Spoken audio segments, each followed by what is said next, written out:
mente. Tal vez las cosas que profetizaron no las entendieron plenamente y anhelaban ver el cumplimiento de todas estas cosas que nosotros ahora sabemos que son ciertísimas y que están dadas por sentadas. Gracias te damos porque Jehová, porque Yahweh, el gran Dios creador de los cielos y de la tierra, se dignó habitar entre nosotros. Tomó cuerpo humano, se hizo humano para estar entre nosotros. Y no solo para eso, sino también para llevar nuestras cargas, nuestras debilidades, para ser como uno de nosotros en nuestras aflicciones y para llevar nuestras culpas, nuestros pecados, nuestra maldad, nuestra indignidad y saldar la deuda que existía desde el principio, desde aquella caída atroz de Adán en el huerto, y restaurar nuevamente a la humanidad en Cristo Jesús nuestro Señor. Amén. Vamos a hablar, el tiempo de la Navidad es un tiempo que a mí me gusta. Yo sé que a veces me han escuchado hablar de los regalos, de que a mí no me gustan los regalos, etcétera, pero el tiempo navideño es un tiempo que a mí me gusta mucho. Yo le comento siempre a mi esposa que no, me gusta que ella hay una tradición de una bebida americana que se llama sidra de manzana caliente, y eso se hace con especias, con jugo de manzana, pero no le voy a explicar cómo se hace porque la verdad que no tengo la menor idea, pero es algo que es muy rico y es algo que es muy, a mí por lo menos me recuerda mucho a estos tiempos. Es el tiempo en que el clima cambia, no hay ese calor abrumador que sufrimos aquí en la Florida.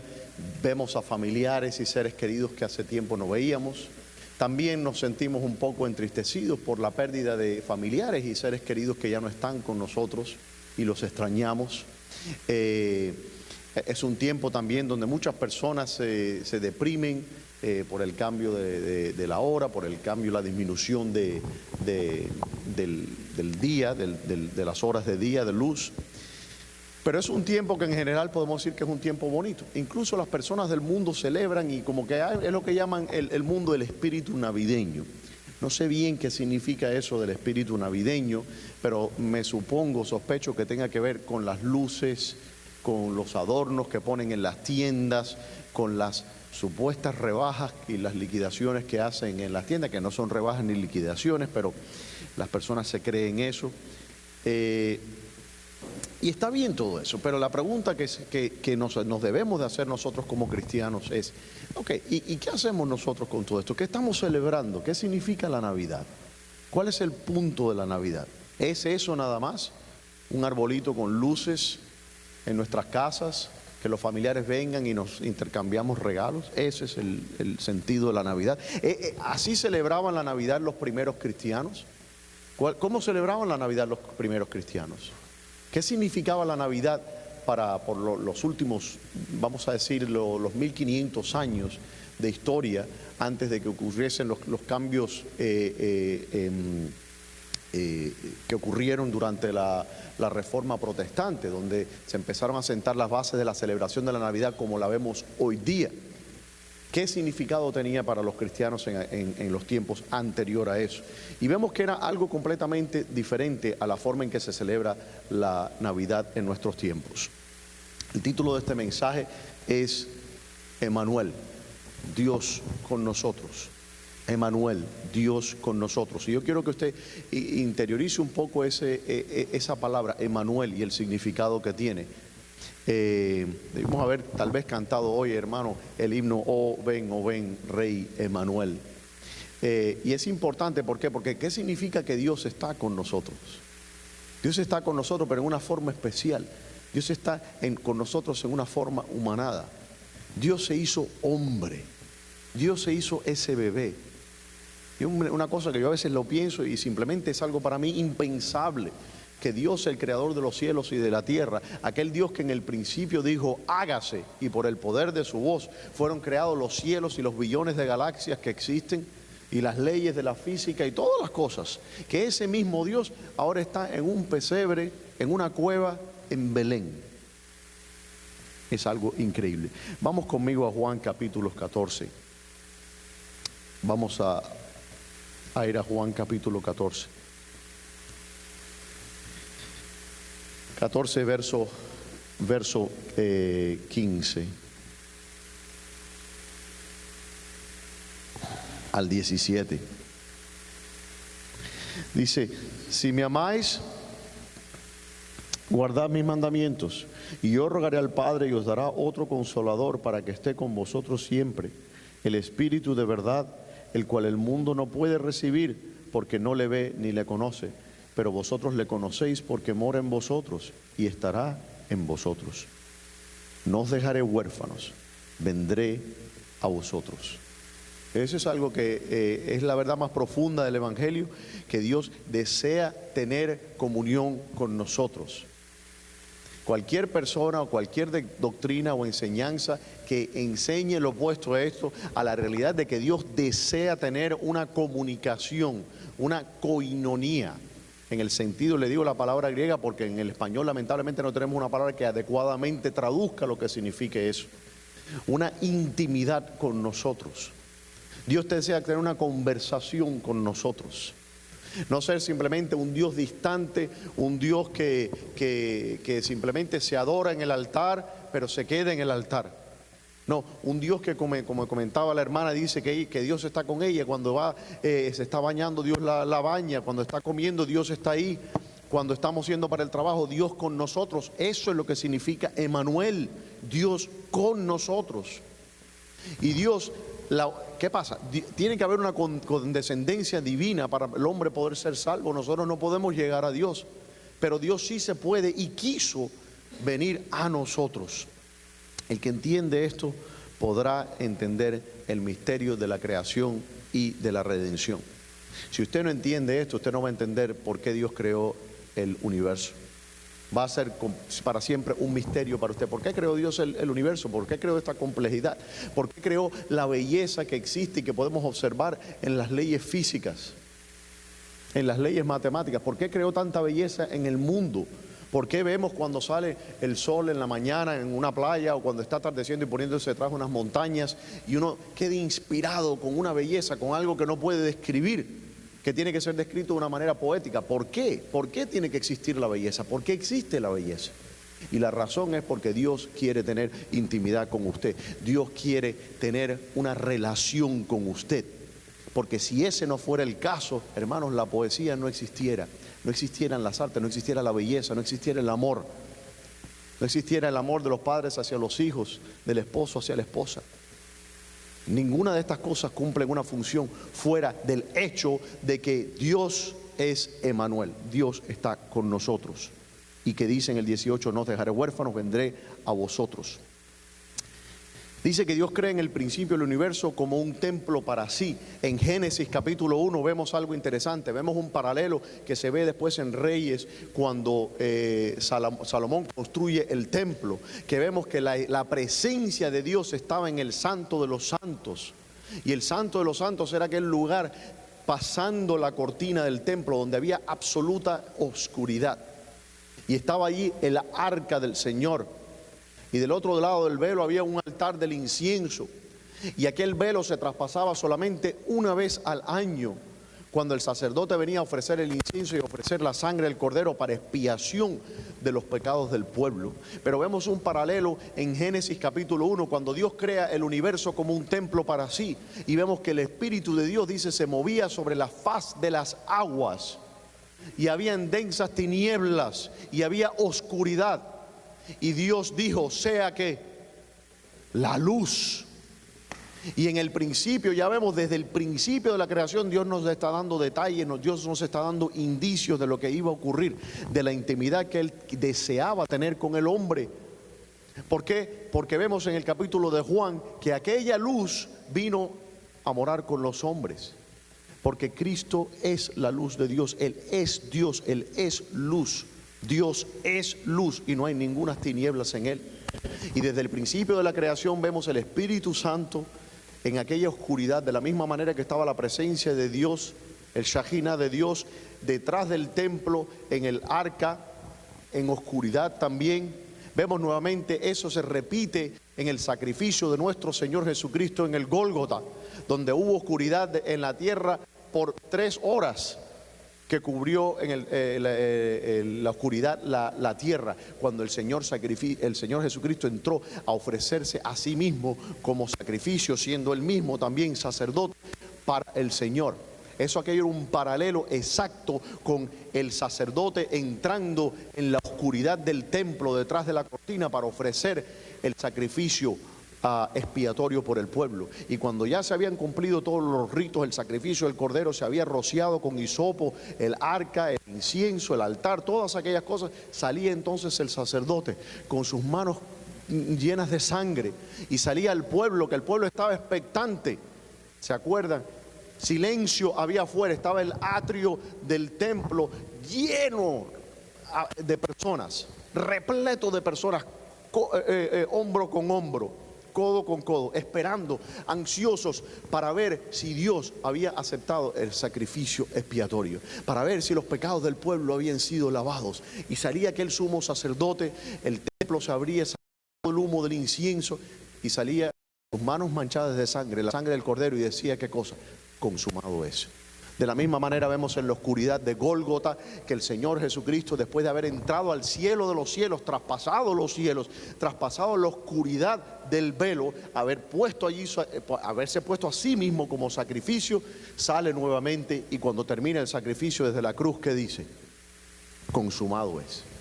Ahora la pregunta ¿es esa la Navidad que usted está celebrando? Porque ese es el propósito de la Navidad. La Navidad es hay una canción americana que dice: de la cuna a la cruz a la corona. Esa es la trayectoria del Señor Jesucristo, de una cuna a una cruz a una corona. Ya pasamos las primeras 2 etapas, ahora estamos esperando a que Él venga en su reino. Dice que Dios crea en el principio el universo como un templo para sí. En Génesis ya lo vimos. Sin embargo, este universo, esta creación no puede contener a su creador. Aún una obra como el majestuoso universo no es digno de Él. Vamos a Primera de Reyes, capítulo 8. Uy, ¿quién me puso esto aquí?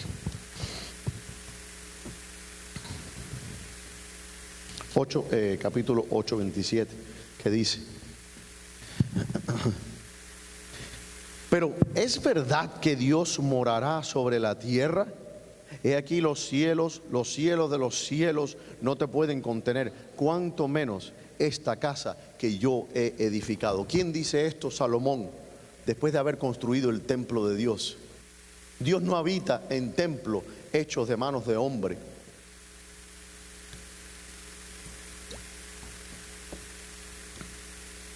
Y sin embargo, aquí se nos hace una pregunta: ¿es verdad que Dios morará sobre la tierra? Y es una pregunta escatológica, es una pregunta catequética, se podría decir. ¿Es verdad que Dios morará sobre la tierra? ¿Dios morará en nosotros? ¿Es verdad que Dios es Emmanuel? La respuesta, por supuesto, es afirmativa. Aquí lo que nos está esclareciendo Salomón en forma profética: ese templo tan magnífico que él había construido, una de las maravillas del mundo, un templo que resplandecía, se podía ver a millas, estaba cubierto, revestido de mármol blanco por afuera, y cuando le daba aquel sol del Medio Oriente resplandecía como un faro. Sus puertas de bronce cubiertas de oro, con lo mejor de los artífices de aquel entonces, con cedro de los Líbanos. Las riquezas más grandes del mundo fueron usadas para construir el templo de Salomón. Dentro, las paredes, hermanos, y el techo y el piso estaban revestidos de oro ahí, y resplandecía por el oro. Y aquella gran minora del templo que alumbraba, imagínese usted lo que habrá sido aquello para los ojos de un ser humano. Y sin embargo, Dios no habita en templos hechos de manos de hombre. Pero aquello era una figura de aquel templo que iba a venir, de aquel templo que cuando estaba caminando con sus discípulos le dice uno de sus discípulos: maestro, mira estas grandes piedras, mira este gran templo que construyó Herodes el magnífico, Herodes el grande, Herodes el arquitecto, Herodes el constructor. No había templo semejante o estructura semejante a esa en toda la tierra en aquel entonces. Déjeme explicarle una cosa. Usted sabe que las piedras más grandes movidas en la antigüedad estaban en el templo de Jerusalén. Y de hecho todavía existen y todavía están en pie. Los que han ido a Jerusalén, o si algunos de ustedes algún día en el futuro vayan, tienen que ir a la parte subterránea del Muro de los Lamentos. El Muro de los Lamentos es una pared de contención que queda en la parte, creo que es en el oeste, de donde estaba el templo. Y debajo de ese muro de contención, es decir, donde queda el nivel el nivel del piso, del suelo, hoy día no es el nivel del piso del suelo hace 2000 años. El nivel del suelo estaba por debajo, entonces usted tiene que ir por debajo en las excavaciones. Pero ahí usted va a notar que cuando usted va caminando, a la altura aproximadamente como de 8 pies de altura, hay piedras, ¿no? Y a la altura de 8 pies hay una gran piedra, hay varias grandes piedras, grandes monolitos que fueron puestos ahí. Y cada uno de estos, el más grande, pesa 600 toneladas. 600 toneladas. Imagínese usted el Señor Jesucristo caminando y Pedro, que venían de allá de un pueblito en los confines del Imperio Romano, pescadores, que vean y vengan esta gran estructura. ¿Cuántos de nosotros no quedamos impresionados cuando vemos una arquitectura impresionante? ¿Cierto? Nos quedamos maravillados de, wow, la grandeza del hombre. ¿Cómo puede el hombre hacer esto? Qué grande que es el hombre, ¿no? Como dice Shakespeare, dice, qué majestuoso, cuánta gracia hay en sus gestos, cuánto como un ángel es el hombre. Y le dice el apóstol Pedro, también sobrellevado por aquella magnificencia de los edificios, dice, maestro, mira qué grande estructura, qué grande templo. Y el Señor, ¿qué le responde? Le dice, destruid el templo y en 3 días lo edifico. Ellos quedaron perplejos porque ellos no entendían que ese templo tan maravilloso y grandioso y hermoso no era el templo de Dios. Que el templo de Dios estaba ahí, Emmanuel, Dios con nosotros, Dios encarnado. Ese era el tabernáculo de Dios, ese era el misterio, ese era el misterio al cual aquel templo servía como figura o como tipo, como una enseñanza. Y el Señor le responde, en 3 días lo edifico. Y le dijeron entonces los fariseos, 46 años se demoró en construirse esto. Y tú, no te duermas, Alirio. Y tú en 3 días lo edificas. No entendían en ese momento, sino hasta la resurrección del Señor Jesucristo, que es lo que estaba hablando el Señor Jesús cuando le dijo, en 3 días lo edifico. Pero a veces nosotros, hermanos, quedamos vislumbrados con las grandes cosas que vemos en las Navidades, con las ventas, los malls llenos de olores y especias, y las luces y los arbolitos y los villancicos, y nos vislumbran todas aquellas cosas. Y pasamos por alto a Emmanuel. Perdemos la visión de aquel humilde carpintero de Nazaret, que era el tabernáculo de Dios. Y a mí me parece que es increíble, yo me erizo, hermano Gabriel, con la comparación de que tenemos aquí el gran templo de Herodes y aquí el humilde templo, Dios humanado, nacido de una virgen, Dios hecho hombre por la eternidad. Dios unió en una forma inseparable la naturaleza divina y la naturaleza humana.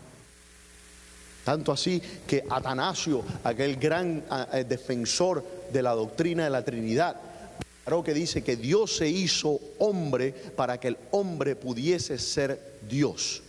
Ahora, no interpreten eso como tal vez para nosotros tiene ciertas connotaciones, que lo que significa eso es un ateísmo o un...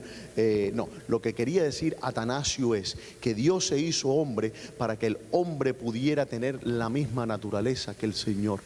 Porque en Cristo, dice el Señor Jesucristo, dice que así como Él es, dice, nosotros también seremos. Para que el hombre participe de Dios, para que el hombre tenga su todo en Dios, para que el hombre sea abolido y Dios viva en él y ya no viva yo, sino que Cristo viva en mí. Ese es el significado de aquellas palabras que dijo Atanasio. En el sentido de que cuando el Señor Jesucristo nace en el corazón del hombre, es necesario, como decía el apóstol Juan el Bautista, es necesario que yo mengüe y que Él crezca. Cuando el Señor Jesucristo nace en tu corazón, es necesario que tú mengues, que tú disminuyas, que tú desaparezcas, que tú mueras en la cruz y que nosotros nos presentemos como sacrificio vivo para que nosotros podamos ser más y más y más y más como Dios. Para que haya más y más y más de Dios en mí y menos de mí. Para que yo vaya muriendo y Él vaya reemplazando aquello que murió. Ese es el significado, para que nosotros podamos ser como Él es. Y esa debe ser la aspiración de todo cristiano, la imitación perfecta de Dios, la imitación de Cristo. Continuar en nuestro peregrinaje el proceso de santificación, donde Dios va tumbando, va derribando todos aquellos templos que nosotros hemos erguido a nosotros mismos, aquellos templos de idolatría, para reemplazarlo con el tabernáculo de Dios, que es Cristo. Amén. Dice, sin embargo, dice, el universo, la creación, el tabernáculo, el templo de Salomón sirven como tipos o figuras, como estábamos hablando. Así como en Génesis 1 y en en Juan 1, el Dios se acerca a su creación, Dios se inclina, y el Dios omnipotente, a quien nadie jamás vio, ni ángel, ni hombre, ni ningún otro ser ha visto a Dios jamás. El Dios a quien nadie conoció es dado a conocer por su Hijo, su Verbo, su eterno Logos. De esta forma, el Dios no conocido de Hechos 17:23, vamos allá, llega a ser el Emanuel de Isaías 7:4. Vamos a Hechos primero. Bueno, primero Hechos y después Isaías 7:4. Hechos 17.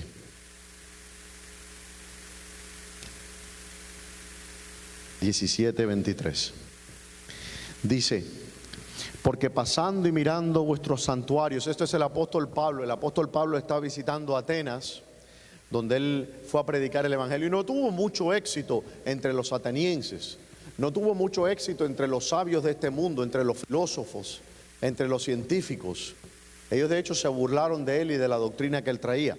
Pero dice algo interesante, dice, pasando él por el ágora para llegar a la Acrópolis, había un lugar donde los filósofos, los griegos, se reunían para debatir y para discutir diferentes asuntos.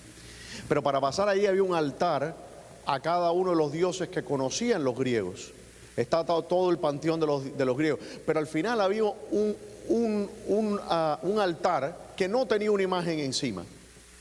Un altar que solamente era el altar, y el altar aquel estaba vacío. Y dice Pablo, dice, porque pasando y mirando vuestros santuarios, hallé también un altar en el cual estaba la inscripción: al Dios no conocido, al que vosotros adoráis, pues sin conocerle, es aquel a quien yo os anuncio.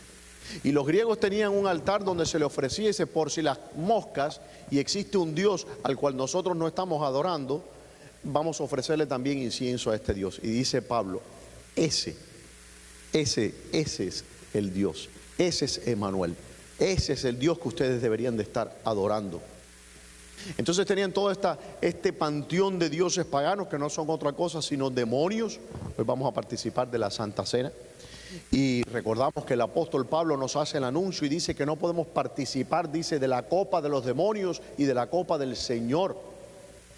No podemos tener coinonía, y la palabra participar ahí que se usa es nuevamente la palabra coinonía. No podemos tener comunión con los demonios y después tener comunión con el Señor. Usted no puede pasarse toda la semana dándose abracitos y cosquillitas con Satanás y después venir y decirle al hermano bienvenido en la iglesia y tomar la Santa Cena del Señor. Usted no puede servir a dos amos. Pero aquel Dios incógnito, aquel Dios que el mundo no conoció, porque quiso Dios que no por medio de la sabiduría del mundo, sino por medio de la locura de la predicación de la palabra de Dios, que el mundo conociera a Dios. Porque el mundo en su arrogancia no conoció a Dios, ni le dieron gloria ni honra, sino que dice que su necio corazón fue entenebrecido. Y creyendo ser sabios, se hicieron, ¿qué dice? Necios. Eso lo vemos hoy día. La necedad del mundo, la necedad del falso cientismo, de poner la fe, hacer a la ciencia como una religión, que eso no es nada nuevo. Esa proposición, por lo menos a nivel filosófico, ya había sido propuesta por Marx en su Das Kapital, en el Capital, donde había habido un reemplazamiento siguiendo las filosofías de Nietzsche y de otros. Había sustituido las esencias, las bases que habían sostenido el mundo occidental por 2000 años y fueron cambiadas por el nihilismo y después por el positivismo intelectual, creyendo que el hombre podía darse soluciones a sí mismo de los problemas del hombre, que nosotros podemos erradicar las enfermedades y las guerras y los problemas, etc. Y mientras más creamos soluciones a los problemas que asedian a la humanidad, es como que más problemas salen. Es como la hidra, que mientras más cabezas le corta, más salen. Más vacunas inventamos, más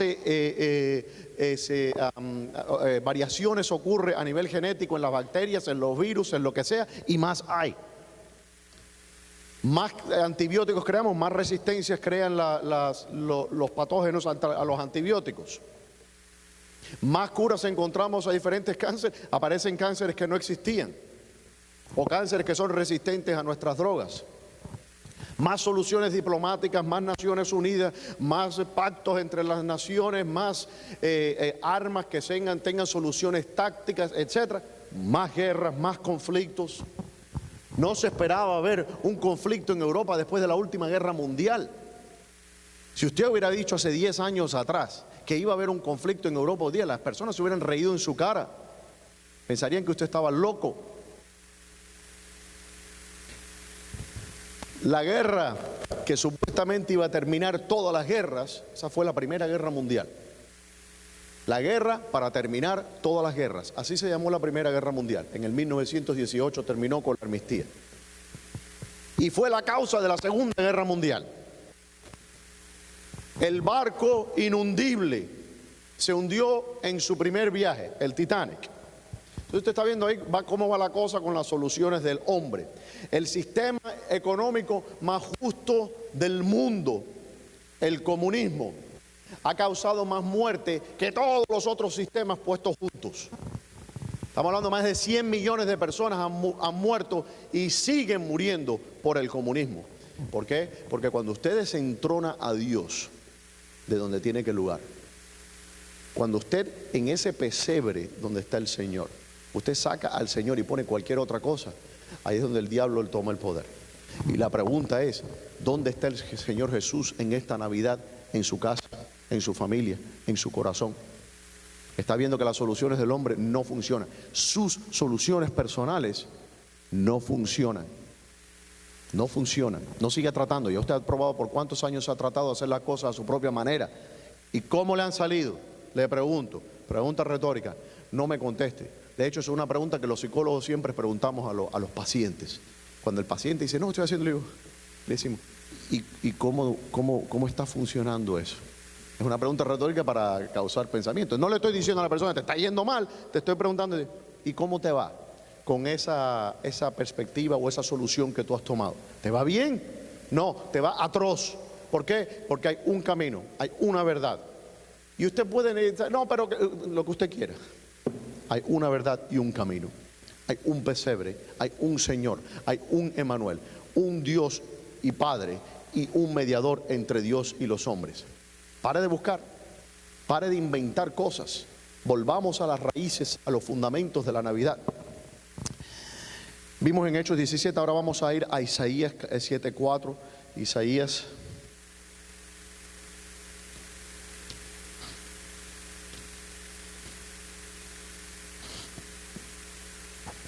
7:4.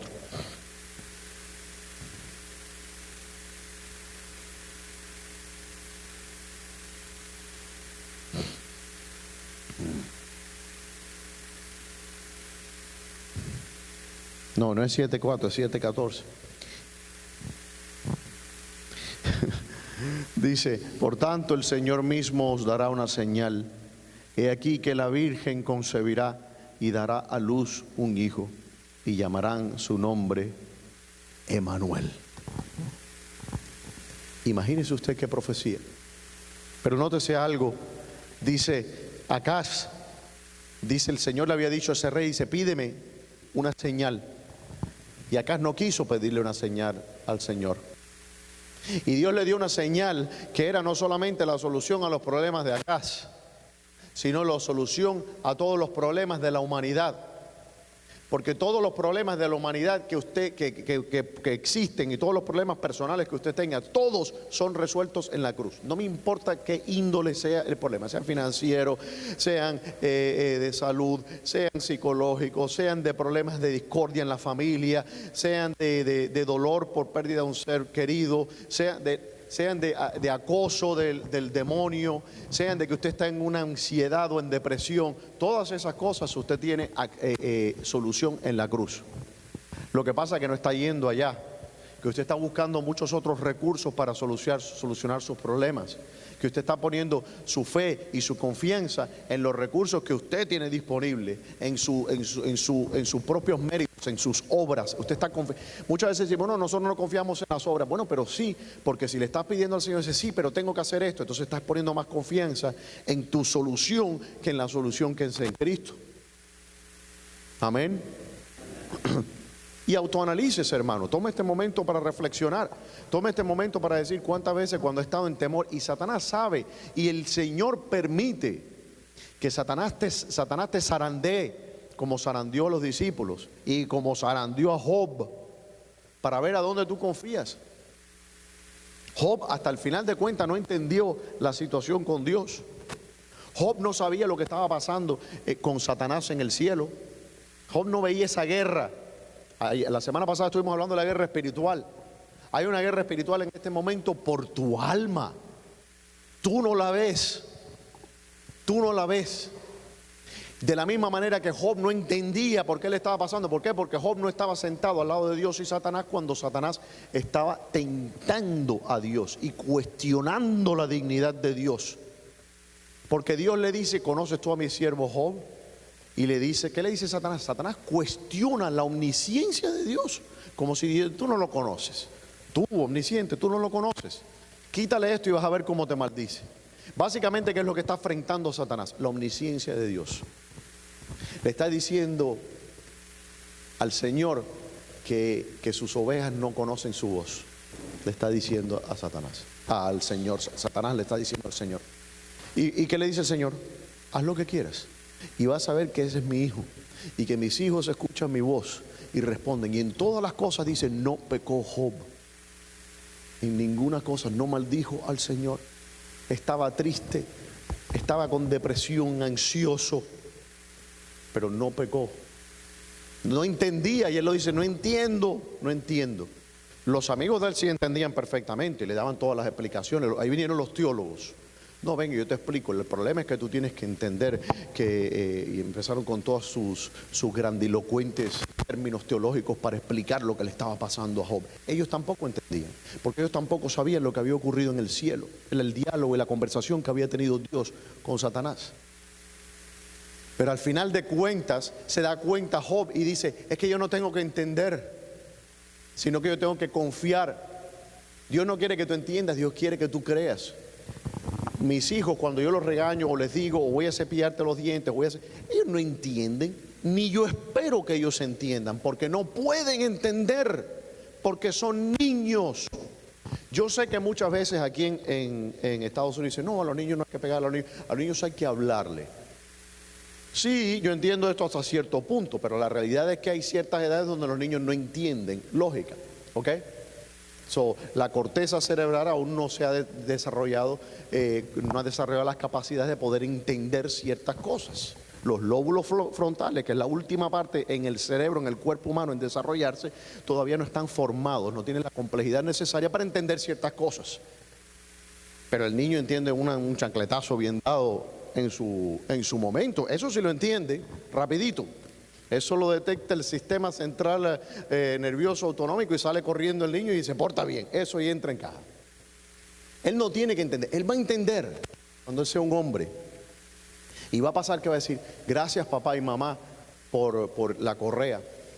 Gracias papá y mamá por tu disciplina. Hay dos cosas, de hecho se han hecho estudios científicos que son las dos cosas que necesitan los niños para ser felices. ¿Y sabe qué cosas necesita? Muchos juguetes, que le compre bastante ropa y eso. No. Disciplina y amor. Disciplina y amor. Igual que nosotros. El Señor nos da amor, pero dice también que el Señor, ¿qué cosa? Castiga al que toma por hijo. Yo no castigo a ningún hijo que no sea mío. Yo voy y hablo con el papá o la mamá y le digo, mire, fulanito, el niño está portándose un poco majadero. No, pero ¿qué hizo? No, le pegó candela a la iglesia, pero a ver si, o algo así. Pero yo no castigo a ese niño porque no es mío. Ahora, si es mío, ahí va. De la misma manera el Señor. Entonces, cuando el Señor le habla a usted, ¿cómo usted está respondiendo? Como Job no entendía, ni hay esperanza de que nosotros entendemos, porque ahora vemos oscuramente, hermanos, como por un espejo. Yo sé que algunos están pasando por aflicción y usted no lo entiende. No tiene que entenderlo, tiene que confiar y creer que todas las cosas ayudan para su bien. ¿Y sabe por qué yo estoy convencido de que todas las cosas ayudan para su bien? Porque Yahweh, el Dios creador de los cielos y de la tierra, se hizo hombre, se humilló a sí mismo, naciendo en un pesebre. Él no nació en el palacio, él no nació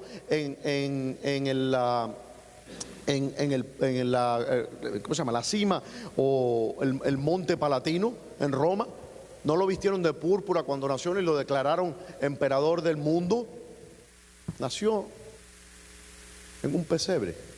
¿Hijo de quién? De María y de José. ¿Y quiénes son María y José? No importa, porque es hijo de Dios. Eso es lo importante. Que Dios se hizo hombre. Y no solo que vivió una vida humilde, no fue un hombre rico.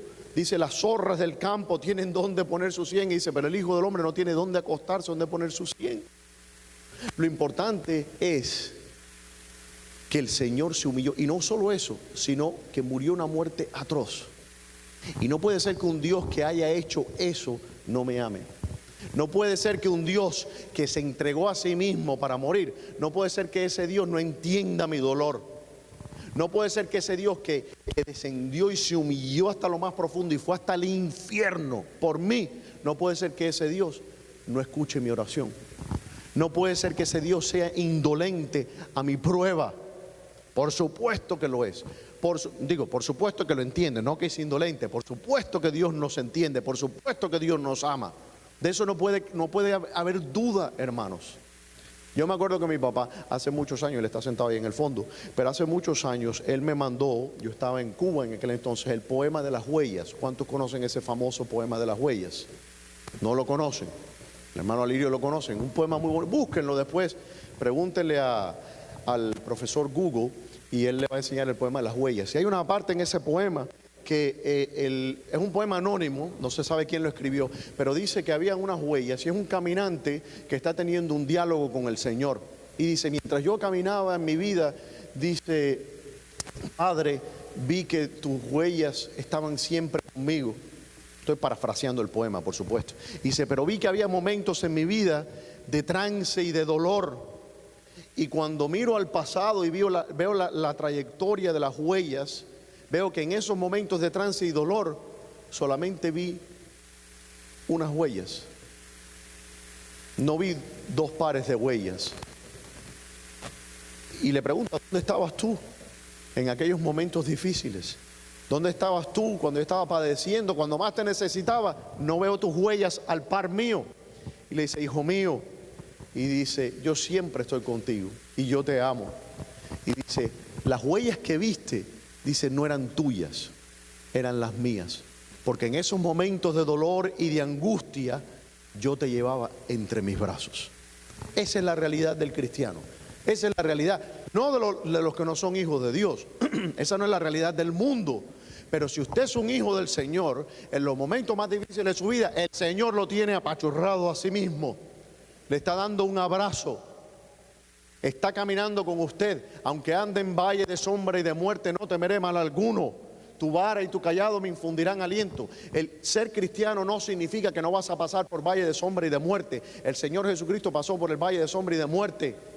Pero la promesa es que dice, aunque ande en valle de sombra y de muerte, no temerás el mal. Porque aún el valle de sombra y de muerte van a servir para tu bien. No lo ves ahora, no lo entiendes, pero no lo tienes que entender. tienes que creer que Dios es bueno y que aún esta cosa difícil está actuando y obrando para tu bien. Después lo vas a entender cuando crezcas espiritualmente, cuando seamos adultos en el cielo y no niños fluctuantes, como dice la Escritura. Entonces vas a entender, entonces verás cara a cara y entenderás cómo fuiste conocido, dice la Escritura. En el Salmo, vamos al Salmo 87, Salmo 87. Y en el Salmo 87 dice que ya se anuncia esa aproximación de Dios a nosotros. Dios busca una casa para sí, una morada en el vientre de una mujer. Que dice en ese Salmo 87, dice: su cimiento está en el monte santo. Ama Jehová las puertas de Sión más que todas las moradas de Jacob. Cosas gloriosas se han dicho de ti, ciudad de Dios. Y me acordaré de Rahab y de Babilonia entre los que me conocen. He aquí Filistea y Tiro con Etiopía. Esta nació allá. Y de Sión se dirá: este y aquel han nacido en ella. Y el Altísimo mismo establecerá. Jehová contará al inscribir a los pueblos: este nació allí, Selah. Y cantores y tañedores en ella dirán: todas mis fuentes están en ti. Aquí está hablando escatológicamente no solamente de la salvación de los judíos, sino de la salvación incluso de Babilonia. Él se va a acordar del Rahab, aquella prostituta que fue injertada en el linaje de nuestro Señor Jesucristo, de aquellos pecadores que fueron redimidos de las naciones para ser contados como una nación santa ante Dios, para tomar para sí una esposa pura. Alirio, no te me duermas. Vamos a Lucas 2:8, porque en Lucas 2:8 vemos que en Belén es el origen de una nueva creación. En Lucas 2:8.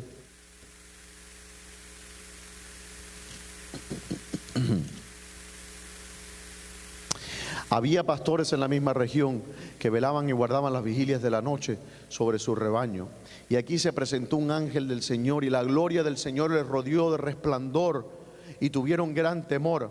Pero el ángel les dijo: no temáis, porque aquí que os doy nuevas de gran gozo, que será para todo el pueblo, que os ha nacido hoy en la ciudad de David un Salvador, que es Cristo el Señor. Dios hecho hombre. Por tanto te ungió Dios, el Dios tuyo, con óleo de alegría más que tus compañeros. Dice en el Salmo 45, hablando de el Padre teniendo ese diálogo poético con su Hijo. Y muchas personas niegan que la Trinidad está en el Antiguo Testamento. Aquí vemos ese diálogo precioso de Dios. Tu cetro, oh Dios, búsquenlo cuando estén en la casa, el Salmo 45. Tu cetro, oh Dios, cetro de justicia para siempre. Por tanto te ungió Dios, el Dios tuyo, con óleo de alegría más que tus compañeros.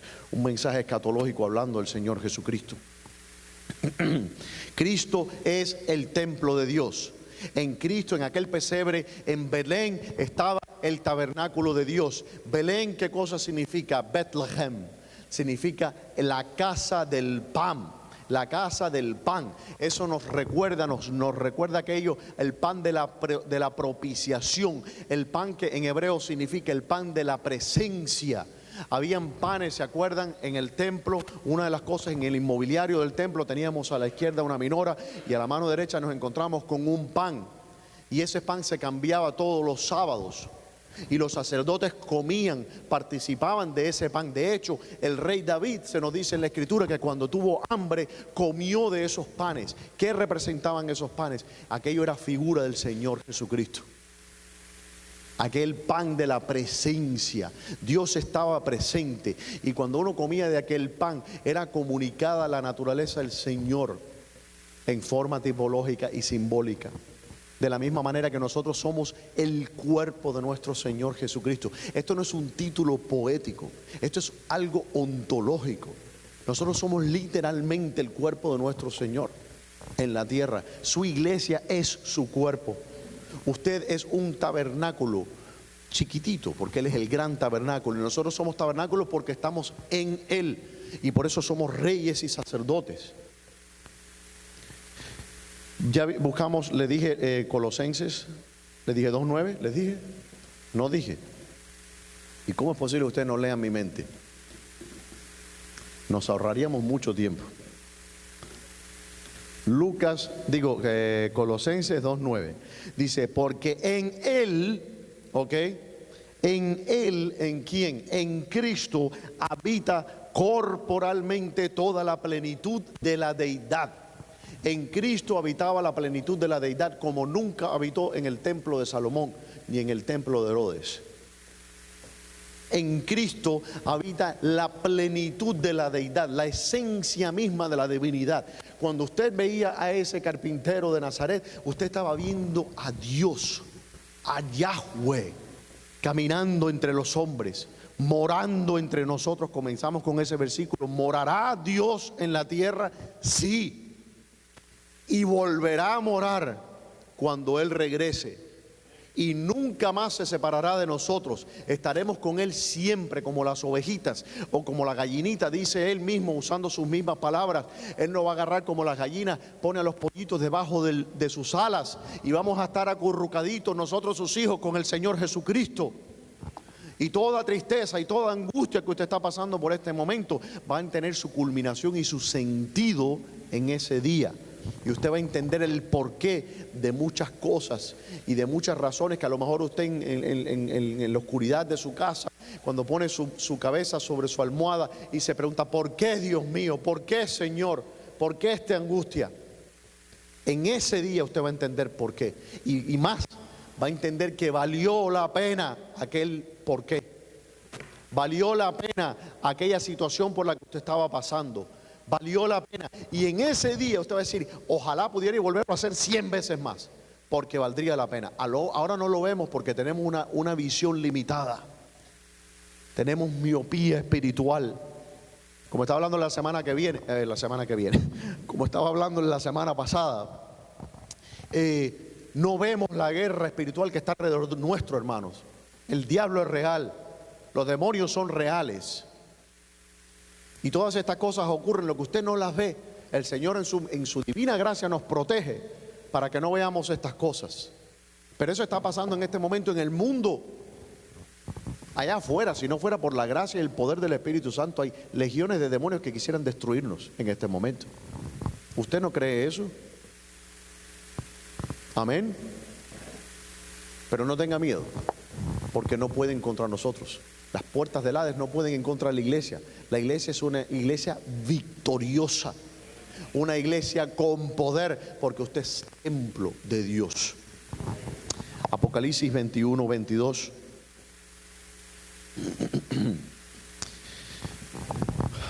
Dice: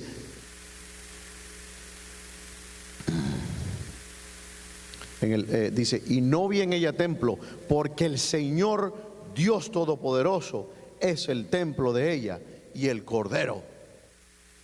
El Señor Dios Todopoderoso. Y eso muchos testigos de Jehová que dicen: no, porque el Señor Jesús no es el Señor Dios Todopoderoso, ese es el Padre, ese es Jehová. Los testigos de Jehová han injertado la palabra Jehová 233 veces en el Nuevo Testamento. ¿Sabe cuántas veces aparece la palabra Jehová en el Nuevo Testamento? 0.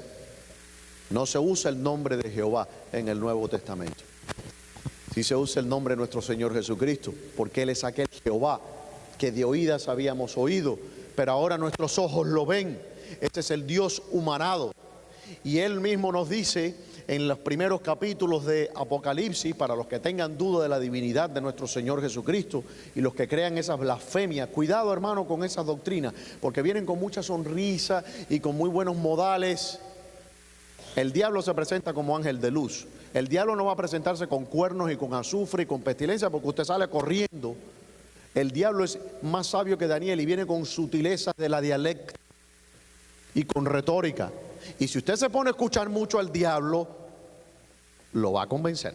Mire lo que le pasó a Eva.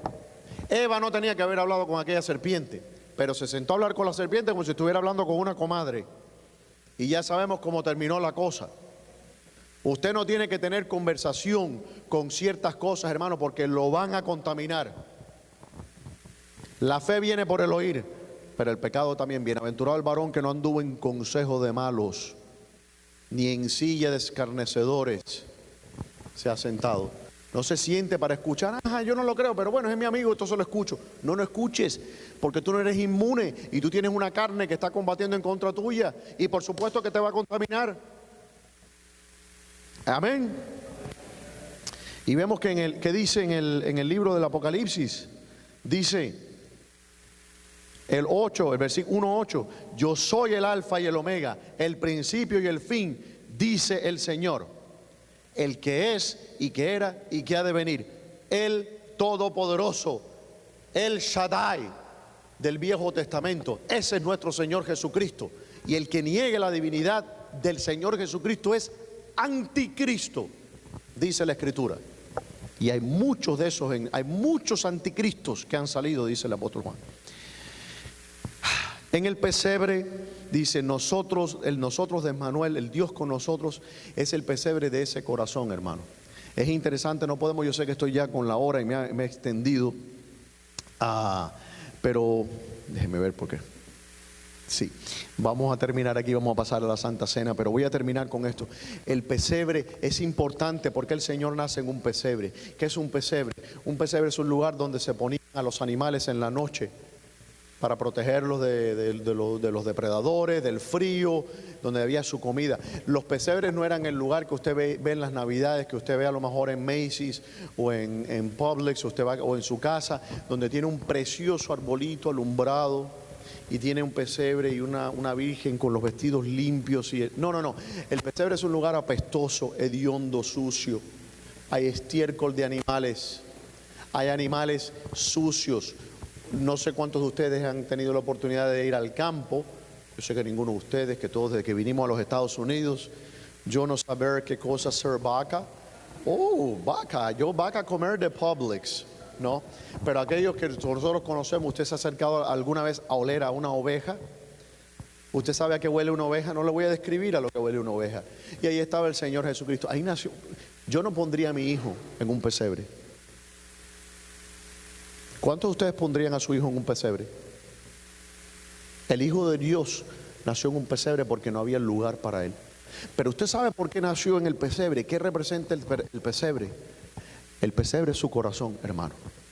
El pesebre es el corazón de la humanidad. Y su corazón, que usted se cree que usted es muy bueno, que usted es una persona moral y religiosa, porque usted va a la iglesia y usted se viste bien y usted no comete los otros pecados que aquellos por allá cometen. Comete otros, pero aquellos no, yo soy más limpio y más bueno que fulano. Su corazón, dice la Escritura, que nuestra justicia son trapos de inmundicia. Las obras buenas que usted hace están teñidas de intenciones secundarias, inconscientes muchas veces. Muchas veces incluso las buenas obras que hacemos no son puras. Tienen que ser filtradas, tienen que pasar por Cristo. Tenemos que hacer esas buenas obras en Cristo para que sean purificadas por Él. Sus buenas obras no son buenas porque usted las hizo, son buenas porque Cristo las hizo buenas en usted. ¿Entiende lo que estamos hablando? Agustín dice, lo que hay bueno en ellos, dice, lo que hay bueno en nosotros no es de nosotros, es porque es de Él. Entonces, aquellas obras buenas, incluso si sus buenas obras el Señor le llama trapos de inmundicia, y no quiero ser explícito, pero trapos de inmundicia se refiere a los restos de ropa vieja que quedan, que las mujeres usaban para los tiempos de su menstruación.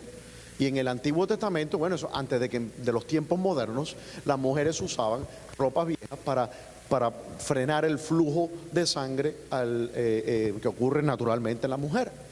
Y la mujer, cuando sufría el flujo de sangre, era inmunda. Significa que no podía, tenían que ponerla aparte. Y no podía, ¿por qué? Porque se contaminaba la persona que la tocara o que se llegara a ella. Y aquellos trapos de inmundicia eran inmundos, había que sacarlos fuera y había que quemarlos.